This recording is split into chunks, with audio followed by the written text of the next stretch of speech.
Alors il y a cette petite phrase qui a mis le feu aux poudres, l'appel du président à ce que la jeunesse soit prête au sacrifice. Quelques mots et hop, ça a déclenché un débat national hyper passionné. On va donc plonger ensemble au cœur de tout ça pour essayer de comprendre ce qui se cache vraiment derrière ce mot sacrifice qui est quand même super lourd de sens. La voilà, la fameuse phrase. C'est fort, hein? C'est chargé d'histoire. Mais aujourd'hui, qu'est-ce que ça veut dire concrètement? On parle d'un appel aux armes, d'un simple appel à être un bon citoyen? Franchement, l'ambiguïté est totale. Et c'est exactement la question qu'on va se poser. On va décortiquer ça ensemble, regarder les différentes interprétations, celles qui s'affrontent, pour voir ce que ce mot sacrifice veut vraiment dire pour nous maintenant, en ce moment. Bon alors, premier angle d'attaque, l'interprétation officielle. On pourrait dire la vision pragmatique, un peu celle du pouvoir en place. Et pour en parler, on va s'appuyer sur la pensée d'un intervenant qu'on va appeler Mickey. Lui, il incarne cette approche qui se veut très rationnelle, très responsable. Alors, pour Mickey, la première chose, c'est de calmer le jeu, de sortir de l'émotionnel. L'idée, ce n'est pas du tout d'envoyer les jeunes se faire tuer. Non. Pour lui, c'est un appel à la maturité. Un rappel que, la démocratie, ça a un coût, qu'il faut être prêt à défendre l'ordre international.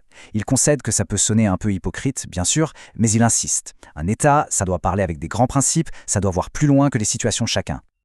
Ok, mais cette vision, évidemment, elle ne convainc pas tout le monde. Loin de là. Alors maintenant, on change complètement de perspective. On va écouter l'analyse de Sophie, qui est beaucoup plus philosophique et qui en fait déplace tout le débat.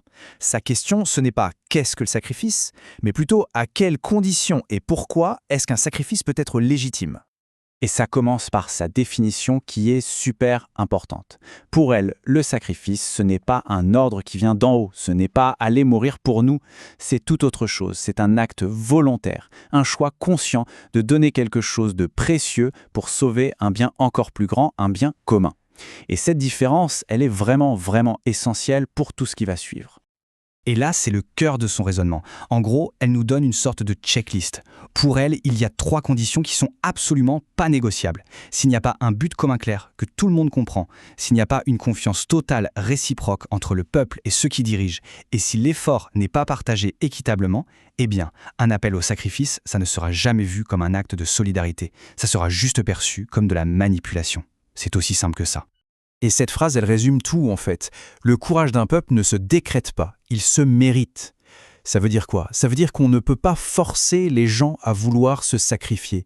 C'est quelque chose qui doit venir d'une inspiration, de dirigeants qui sont exemplaires, qui incarnent même ces valeurs. C'est une question de confiance, de mérite, pas d'un ordre venu d'en haut. Alors là, on pense avoir fait le tour de la question, on se dit ok, on a compris les conditions du sacrifice, et paf, une question d'un auditeur arrive et vient tout remettre en cause. On passe du comment on se sacrifie à la question beaucoup plus vertigineuse du pourquoi. Et là, croyez-moi, c'est là que ça devient vraiment complexe. Voilà, la question qui tue, est-ce qu'on demande ce sacrifice pour la menace russe, qui est bien réelle, ou est-ce que derrière, il y a un projet interne, une envie de créer un nouveau peuple européen? C'est une question qui révèle une angoisse, une méfiance énorme sur le but final de tout ça. Est-ce qu'on se défend contre un ennemi extérieur, ou est-ce qu'on sert un agenda interne, un peu caché, pas très clair? Et le simple fait que cette question soit posée, ça montre une chose. Il n'y a absolument aucun accord sur ce qu'est la menace, ni sur ce que sont les buts de la nation. Le consensus est complètement éclaté. Et vous allez voir, les réponses qui vont suivre le prouvent de manière flagrante. On retrouve Mickey, et lui, il ne change pas de ligne, c'est du pragmatisme pur. La cause, elle est géopolitique. Point.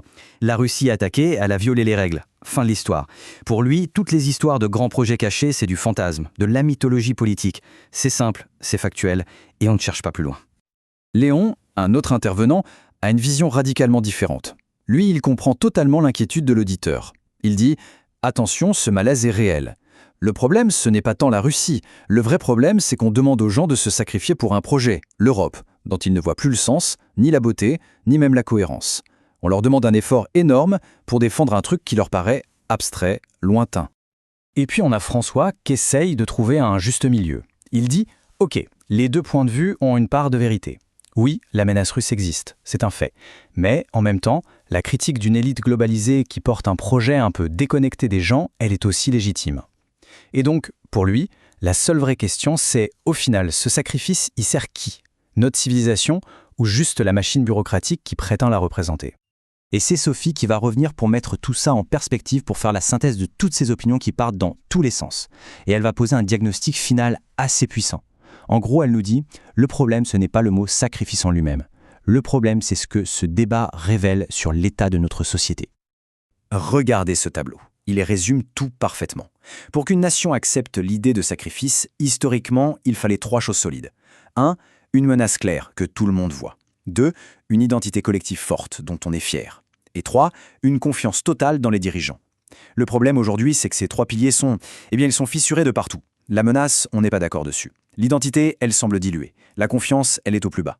Donc l'ambiguïté de l'appel au sacrifice, ce n'est pas la cause du problème, c'en est juste le symptôme. Le point clé, donc, ce n'est pas de chercher un complot. Le vrai sujet, c'est qu'il nous manque une histoire commune, un récit clair, partagé, qu'on aurait choisi ensemble pour dire où on veut aller en tant que nation. Et c'est ce flou, ce qu'elle appelle ce glissement non assumé, qui crée toute cette méfiance. Ça donne ce sentiment un peu angoissant que quelque chose d'important est en train de se perdre, et que personne ne nous a demandé notre avis. Et on boucle la boucle. On revient à cette phrase de Sophie qu'on a déjà vue, « Le courage d'un peuple ne se décrète pas, il se mérite ». C'est vraiment la clé de tout. Ça nous dit que la confiance, la solidarité, ça ne s'impose pas avec des grands discours. Ça se construit patiemment, ça se gagne. C'est la seule façon pour qu'une nation puisse faire face aux difficultés et que ça ait un sens.